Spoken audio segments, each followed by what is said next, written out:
Welcome to our video. Studio 54, renowned as the epicenter of disco culture and a playground for the rich and famous, holds an iconic status in pop culture history. Dancers grooved wherever they wanted in Studio 54. Regular people could escape Studio 54.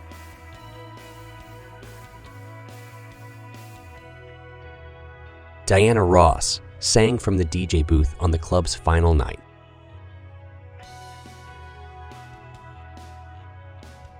Celebrities loved getting down on the floor.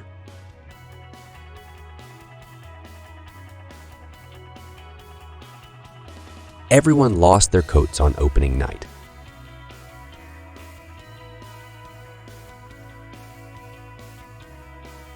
Bowie went to Studio 54 for inspiration.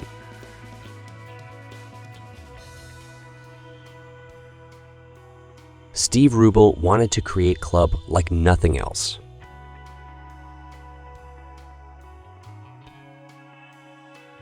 Debbie Harry says that she didn't go to 54 that often.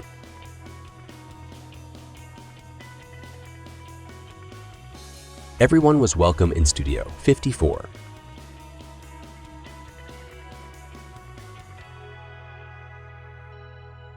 Truman Capote could wear whatever he wanted.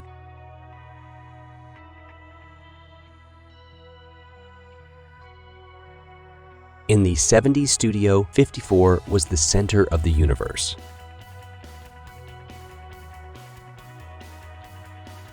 Steve Rubel gave Andy Warhol a trash can full of money for his birthday. The club had its own ecosystem.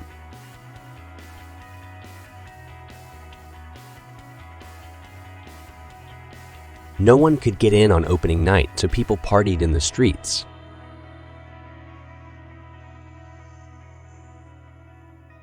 The club represented absolute freedom.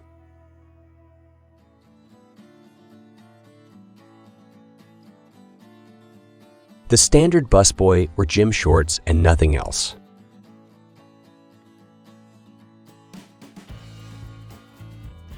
One way to get into the club was to look interesting.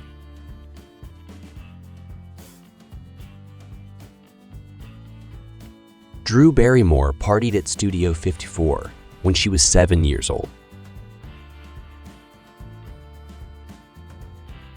Waiting in line was its own kind of reward.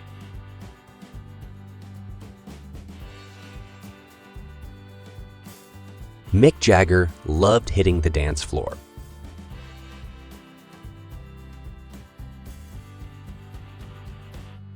Bianca Jagger's birthday made the club into a success.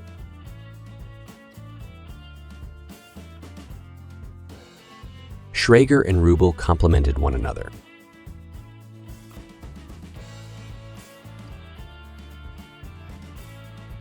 Celebrities became cooler by hanging outside the club.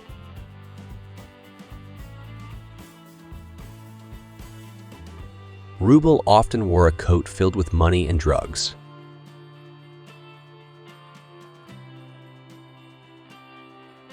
Rubel and Schrager renovated their club in the midst of the investigation.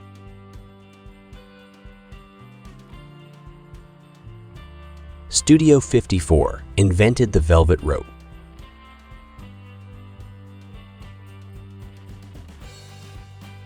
Studio 54's books literally had a column labeled Skim. Before getting on the dance floor, clubgoers had passed through the corridor of joy. Everyone was a Vite.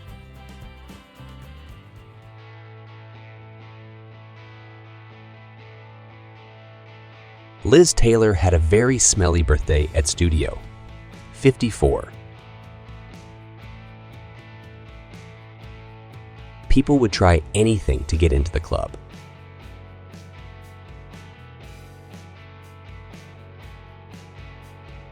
The amount of drugs people took was overstated.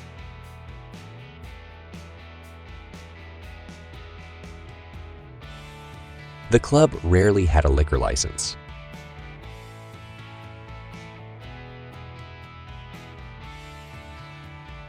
A countess was handcuffed in the basement.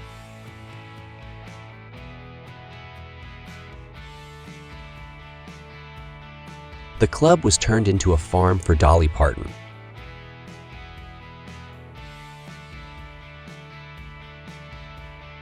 Jamie Lee Curtis and her mom, Janet Leigh, go out for a night of dancing at Studio 54. The club's opening made the cover of the New York Post.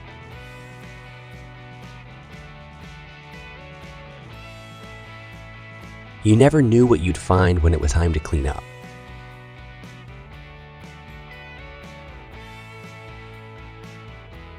Andy Warhol loved the club.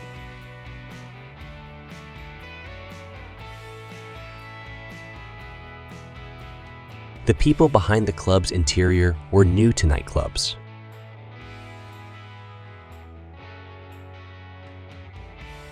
The club had a lot theme nights.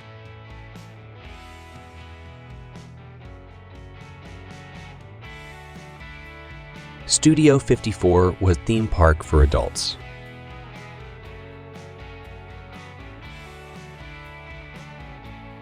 The club was still under construction days before it opened.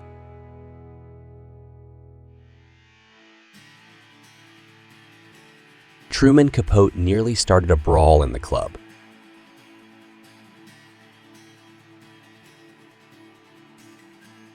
The crew was serious about their work.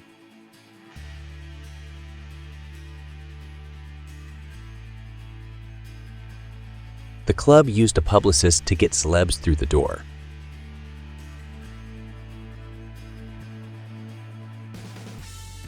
Fashion fell from the ceiling.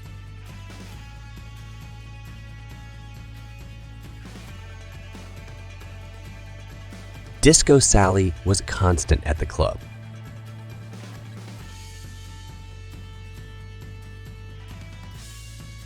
There were a lot of bartenders, but one of them did most of the work.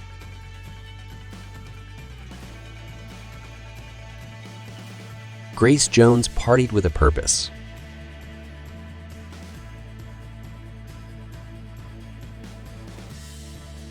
The DJ and lights were integral to the party.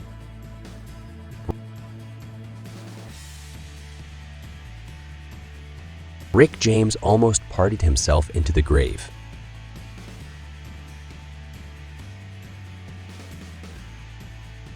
Robin Williams was a regular at the club throughout its incarnation.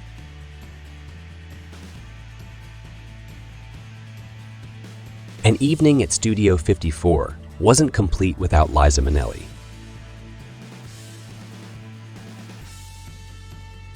Andy Warhol and Bianca Jagger were the best of friends.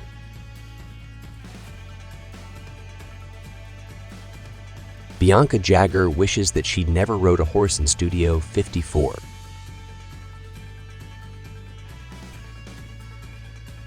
Bill Murray and Gilda Radner were no strangers to the party at Studio 54. Jerry Hall, as good as gold.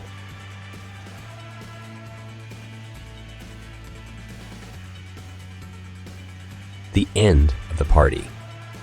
Did anyone else have or remember the Rambo Big Wheel in 1985? Lou Ferrigno, stunt coordinator and Bill Bixby's stunt. Double Frank Orsatti, along with Lou's stunt double Manny Perry. Macy's Thanksgiving Day Parade, 1957.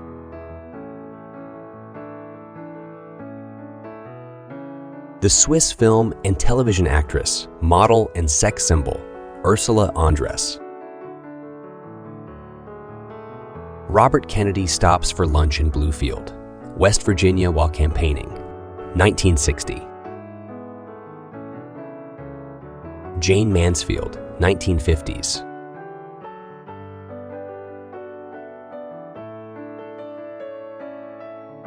The Iron Sheik and Cyndi Lauper goofing around on the set of The Goonies are good enough video shoot in 1985. Barbara Eden and Chuck Yeager, who was a test pilot and the first man to fly faster than the speed of sound. A 22-year-old Kristen Houghton, later to be Kardashian and then Jenner, doing a photo shoot in 1977.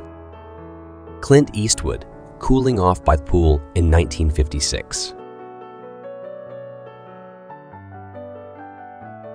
Freddie Mercury's final performance with Queen was at Nebworth in front of 120,000 fans. 1986. Happy birthday wishes go out to Goldie Hawn, who was born on this day in 1945. Jodie Foster on the set of Taxi Driver, 1976.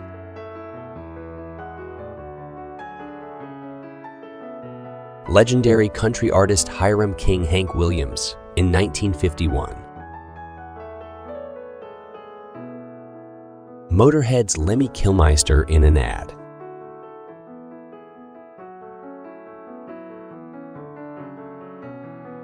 Salma Hayek, 1989.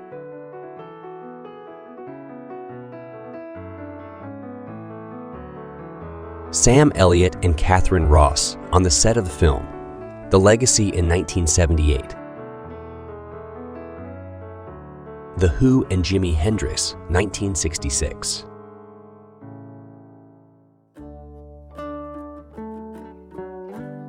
Tina Turner and David Bowie share a sip from a champagne bottle, while Keith Richards looks on holding his whiskey bottle. The No Bra movement in the 1970s.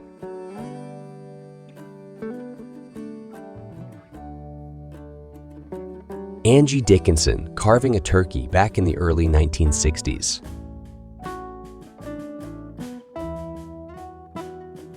Bozo the Bear and Dan Haggerty in a scene from the TV show The Life and Times of Grizzly Adams, 1977. Happy Thanksgiving from Doris Day, 1950.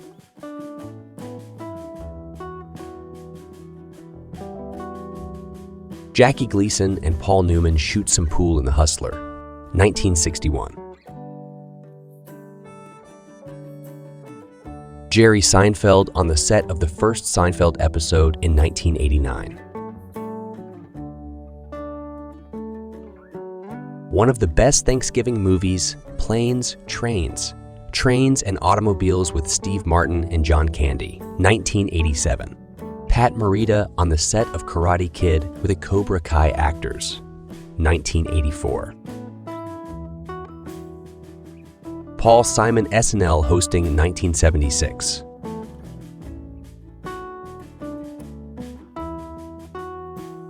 Susan Day dressed as a pilgrim in this photo from the 1970s. Tea Time with Marilyn Monroe in the Canadian Rockies, 1953. The Eagles, 1976.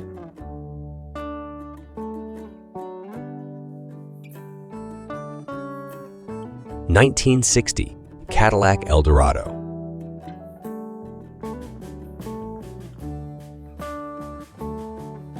A Walton's Family Thanksgiving. The series first aired on television in 1972. Al Pacino on the set of Scarface, 1983. Checking out a 33.1 3 RPM record back in 1970. Cute photo of Carrie Fisher from 1978.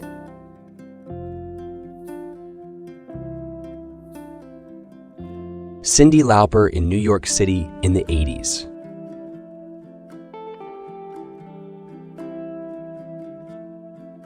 Elvis Presley on his motorcycle.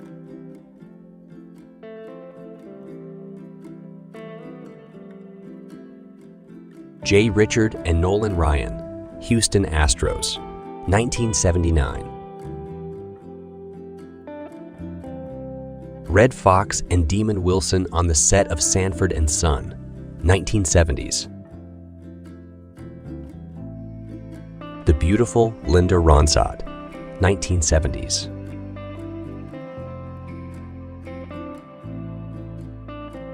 The cast of Welcome Back, Kotter, which aired from 1975 to 1979.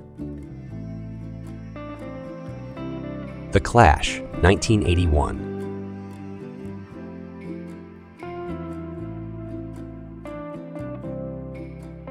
The One and Only, Jimi Hendrix, 1968. Who remembers the Norelco shaver commercials? We all knew Christmas was coming. A charming 14-year-old David Bowie.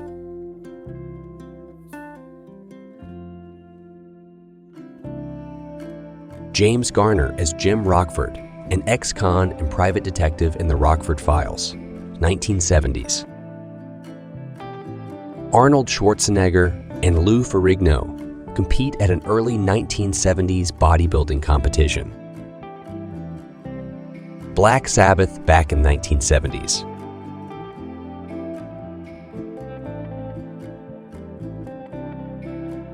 Donald Sutherland on a Triumph motorcycle.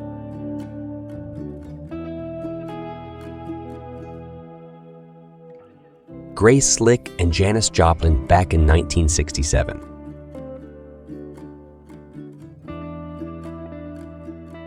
Happy birthday to baseball player great, Joe DiMaggio.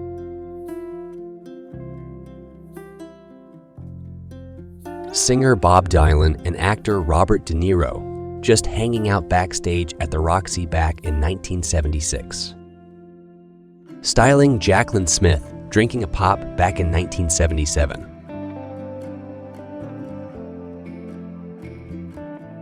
The Who, 1968.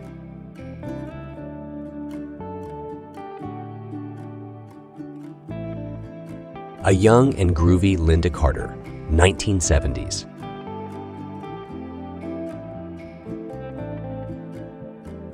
A young Ellen Burstyn.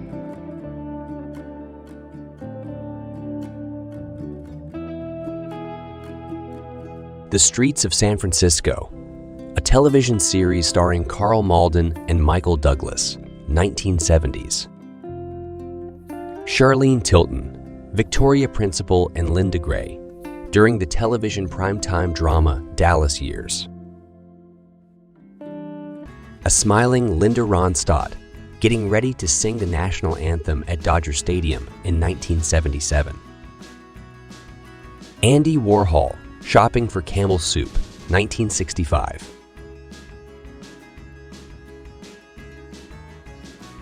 Anne, Margaret in the Swinger, 1966.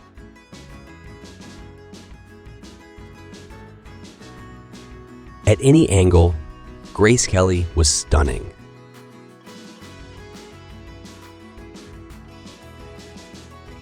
Author Stephen King at home in Bangor, Maine, 1983. Bruce Lee and his family in 1971.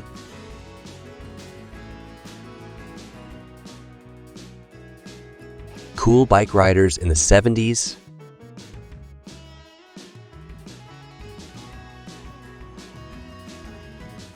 Dick Cavett interviewing Raquel Welch on his show in 1972.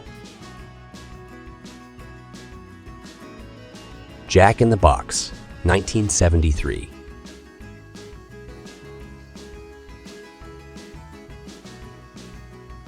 Michael Jordan in the air during a 1988 slam dunk contest. New York City, 1969.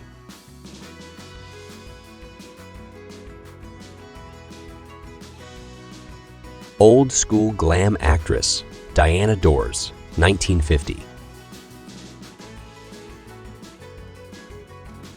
Queen posing for their first photo shoot in 1974.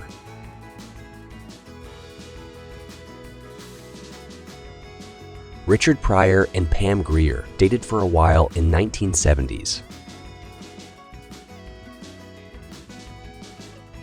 Roller skaters hanging out at Venice Beach, 1979. The Cadillac Cyclone was a concept car built in 1959 and was never mass produced as a production model. The Jackson 5, sporting some colorful tuxes in the 1970s. Tony Curtis and Sharon Tate on the set of the movie. Don't Make Waves, 1967. Vegas Showgirls, photographed by Sammy Davis Jr., 1960s. Waiting in Line to See The Godfather, in 1972.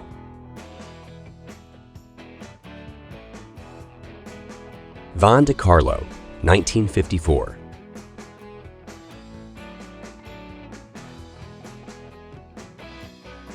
Marilyn Monroe's original costume for her number diamonds are a girl's best friend in the film. Gentlemen prefer blondes. Raquel Welch in a spaghetti western movie, Hanny Calder.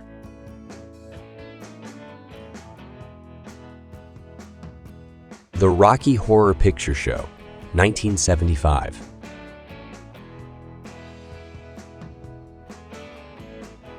Jennifer Connelly, 1987.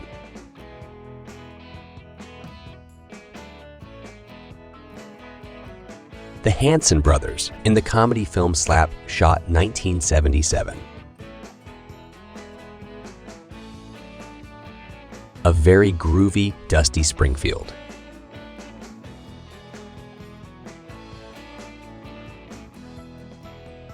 Anita Ekberg in the famous fountain scene for the film La Dolce Vita, 1960. Anne, Margaret, and Kirk Douglas in a scene from the 1979 comedy, Western The Villain. Arnold Schwarzenegger and Lou Ferrigno compete at an early 1970s bodybuilding competition. Bob Marley in the Studio, 1972.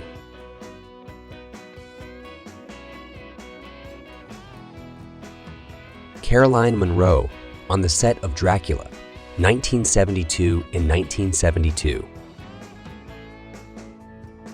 Carrie Fisher and her mother, Debbie Reynolds, in 1956. Chaka Khan performing with Rufus at a record launch party in London, 1975. Dan Aykroyd dancing in the Blues Brothers, 1980.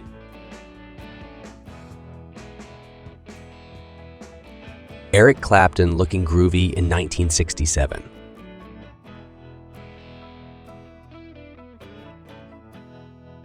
Here's a band Atomic Energy Lab kit that cost $51 back in 1950. 1. Hot pants and boots. Flight attendants. Dress codes sure did change since the 1940s. This is during the 60s. James Caan, Marlon Brando, Francis F. Coppola, Al Pacino, and John Cazale on The Godfather set. Janis Joplin performing in 1969.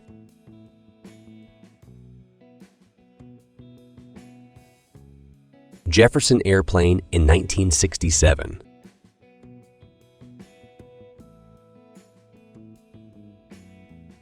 Ken Curtis, Burt Reynolds, Gunsmoke.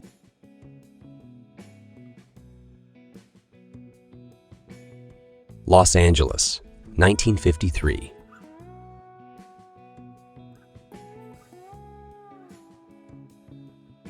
Model and actress, Cheryl Tiegs, back in 1971. Playboy magazine, Sept, 1967.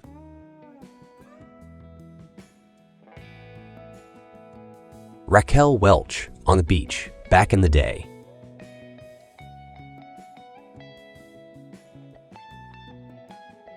Roman Polanski and Sharon Tate out together, Catching Some Sun, 1960s.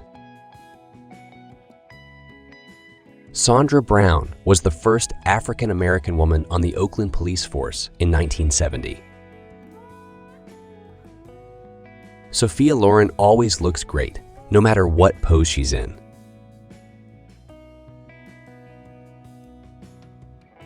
Stephanie Lynn Nicks, best known as Stevie Nicks, on stage, 1970s. Steve Martin, 1977.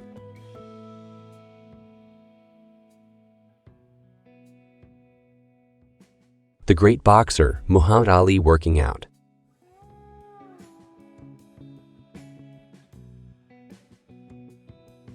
The groovy Jacqueline Bisset, who started her acting career in the mid-60s. The talented Osmond Brothers, Oh Those Jumpsuits, 1970s. Tom Petty in the 1970s.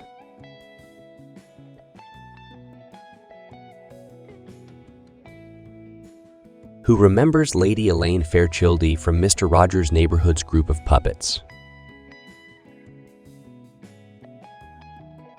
Who remembers shopping at Woolworths in the 1960s and 70s? Who remembers the Wicked Witch of the West, played by Margaret Hamilton? Who remembers when 14-year-old Nadia Comaneci was the first gymnast to win 3 gold medals?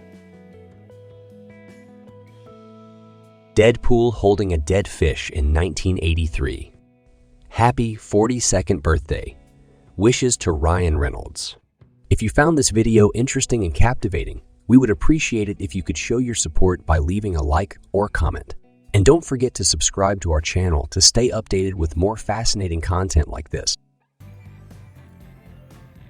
Kiss, Rock and Roll Hall of Fame legends.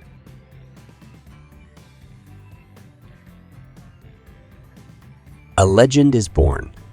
Kiss makes their first appearance in full makeup and costume.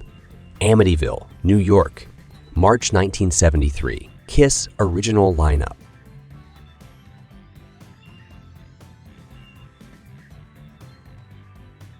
Kiss based their iconic logo on Wicked Lester.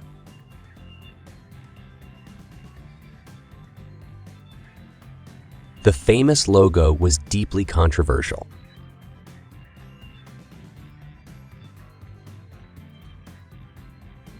Early versions of Kiss's makeup and costumes at their very first show, Queens, New York, 1973. Casablanca records chief Neil Bogart, and managers Bill Aucoin and Joyce Biowitz made Kiss a household name. Casablanca records threw a star-studded party to celebrate the official release of Kiss, the first studio album. Smoke machines fog up the stage at Forest Park, St. Louis, March 31, 1974. Frehley, Stanley, and Simmons pose for a magazine spread, Los Angeles, May 31, 1974. One of Kiss's earliest talk show appearances on Bougie, Canada's hippest TV show, September 14, 1974. Acrobatic leaps and electric energy drive the fans wild at Atlanta, Gay, November 23, 1974. Bogart took control of their next album, Dressed to Kill, launched at a release party in Pennsylvania, March 19, 1975. Dressed to Kill stalled on the charts, showing low sales numbers in its initial release. Simmons, as the Demon, performs his fire-breathing act on stage at the Stanley Theater, Pittsburgh, April 15, 1975. Simmons used a mixture of food coloring, corn syrup, and eggs to make his signature blood, San Diego, June 7, 1975. Their albums weren't selling, but fans flocked to their mind-blowing, one-of-a-kind live performances. Kiss's first live album, Alive, went gold, giving them the breakthrough they needed. Alive was recorded over 4 stops on the Dressed to Kill tour, including at this show at Cobo Arena, Detroit, May 16, 1975. Opening night of the Alive tour, Chattanooga Memorial Auditorium, Chattanooga, TN, September 10, 1975.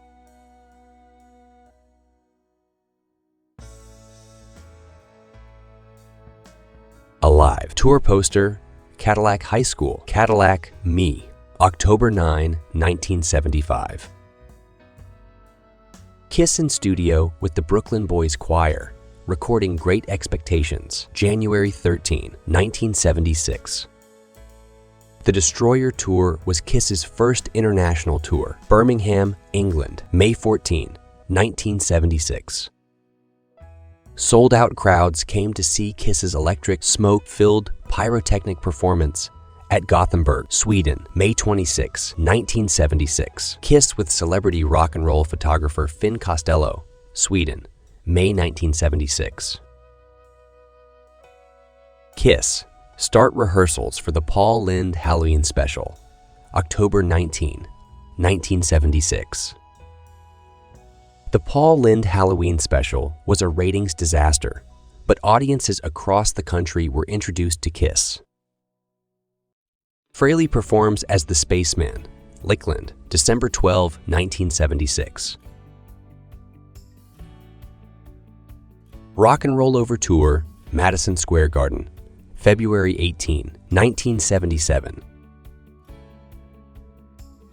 Kiss performed to massive crowds on their first tour of Japan, part of their Rock and Roll Over tour.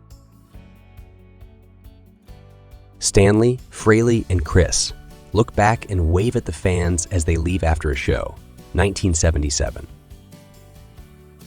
Kiss enters the world of comic books and pop culture. Howard the Duck issue, No. 13, featuring Kiss, May 1977. Stan Lee created this blood-infused commemorative comic book. Marvel Comics, Kiss Special Edition, June 30, 1977. The Kiss solo albums, released in 1978, had abysmal sales numbers in the US, but did slightly better abroad.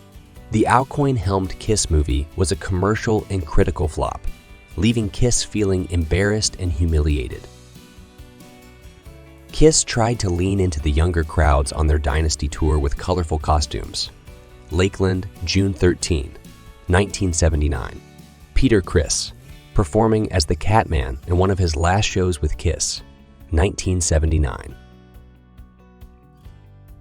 Unmasked originally featured Criss on the album cover, but he was replaced by Eric Carr as the Fox in later pressings. Carr's good-natured personality and undeniable talent won over the fans. Carr as the Fox, 1980. The Unmasked Tour was the first time Kiss played exclusively outside the US, barring their opening night. It was also the first time Kiss performed in Australia and New Zealand. Unmasked Tour, Auckland, December 1980. Widely derided, Music from the Elder is often referred to as the worst rock album of all time. Ace Frehley, frustrated with his bandmates and Aucoin's management, quit the band in 1982.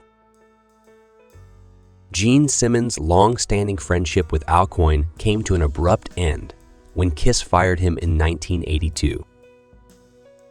Creatures of the Night was a return to Kiss's hard rock roots, and the fans loved it.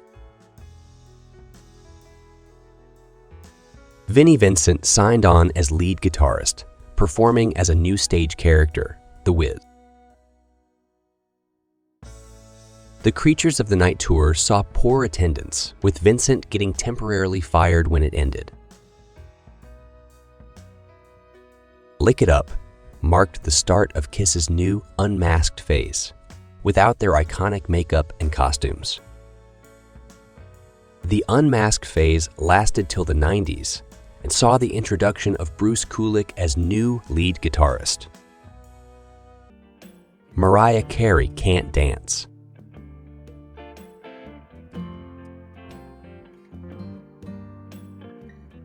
Graham Parsons' body was stolen and driven across country.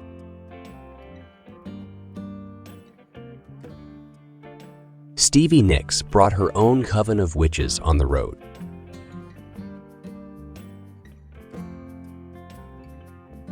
The Outlaws smoked Tupac Shakur's ashes.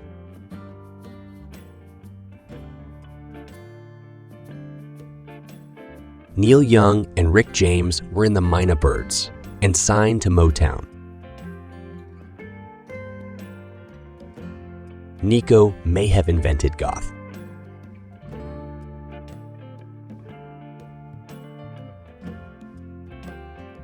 How to Get Kicked Out of a Band When You're Playing in Germany by Grace Slick.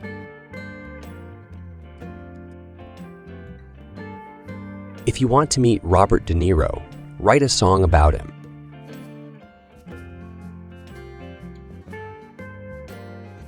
Taylor Swift was shocked when two Swifties got engaged backstage.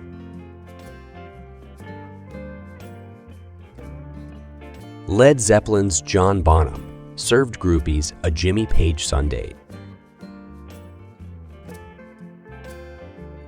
The Runaways modeled themselves on specific musical heroes.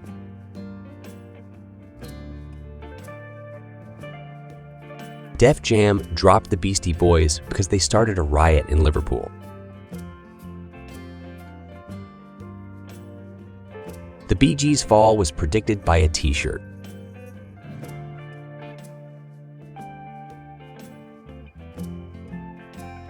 No brown mims for Van Halen.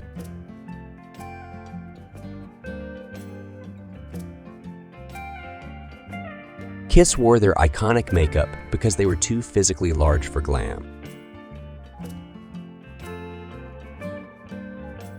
Elton John and Rod Stewart, soccer stars.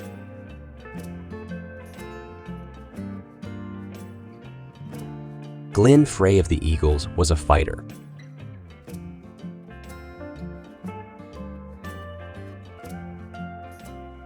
The cause given for Bon Scott's death was misadventures.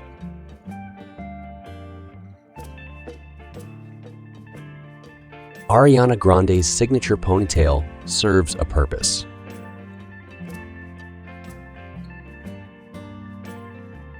Travis Barker and Shanna Moakler feuded on Miss Space.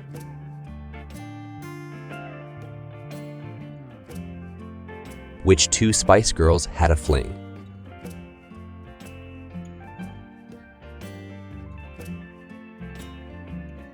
Linda Ronstadt was tricked into this backshot by Annie Leibovitz. Britney Spears went full Sinead O'Connor.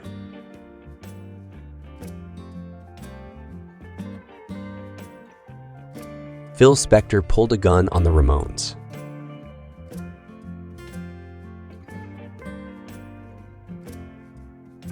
Jessica Simpson's curves torpedoed her Christian music career.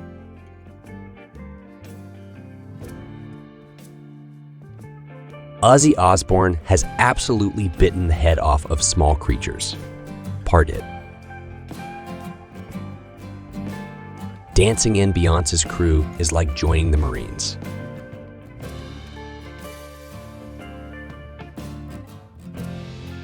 Debbie Harry of Blondie was inspired by the ultimate blonde.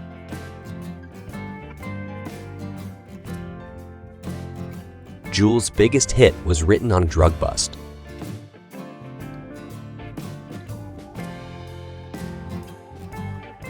The Beastie Boys and Madonna played good cop, bad cop on the Virgin Tour. Jennifer Lopez. Every little thing's gotta be all white.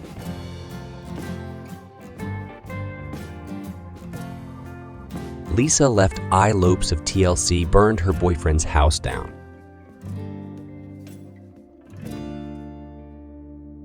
Sheila and Prince were secretly engaged.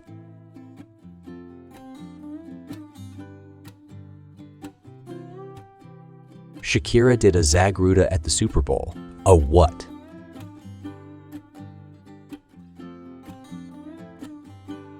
Pat Benatar got her early look from a trashy 1953 CI Fiazzi. Ozzy Osbourne has absolutely bitten the head off of Small Creatures, the sequel. Nirvana were asked to leave their own record release party.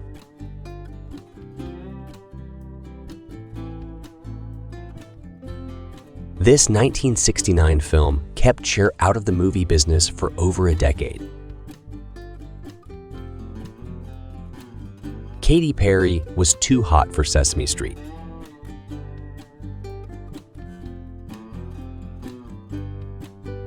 Nicki Minaj was literally holding her outfit together at the VM, as in 2014.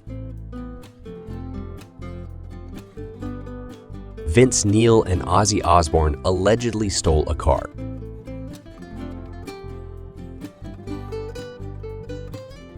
Joe Strummer disappeared and ran the Paris Marathon in 1983. ABBA's Agnetha Faltskog has a stalker who's become famous for stalking her. Christina Aguilera's signature tune caused a feud with Pink.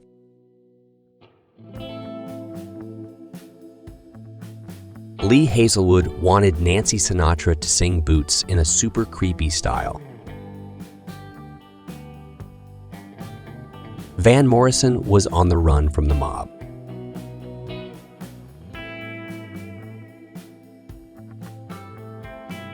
The Go-Go's lost the beat.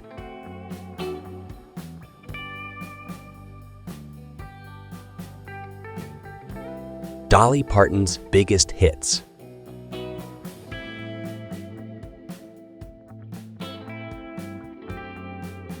Warren Beatty thought the song was about him, and it was partly.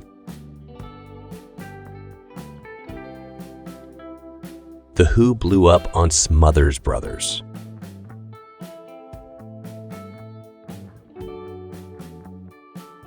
Duran Duran didn't want to be Princess Diana's favorite group.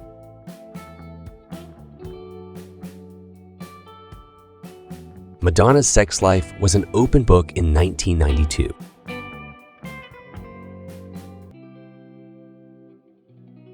Post Malone has portraits of at least 10 musicians tattooed on his body. Courtney Love threatened to beat a journalist with an Oscar statuette.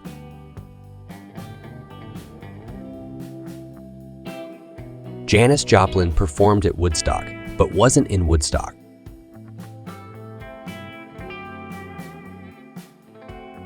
James Brown needed his cape man.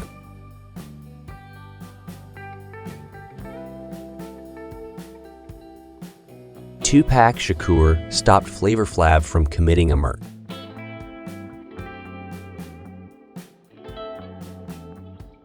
Tom Jones was a panty and room key.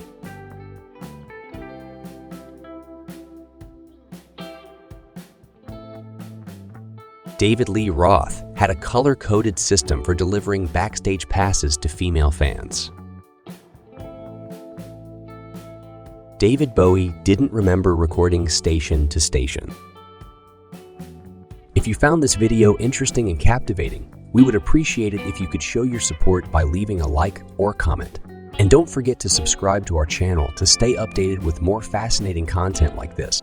Your support means a lot to us, and we look forward to bringing you more exciting videos in the future. Until next time, take care and keep exploring the fascinating world of fashion and history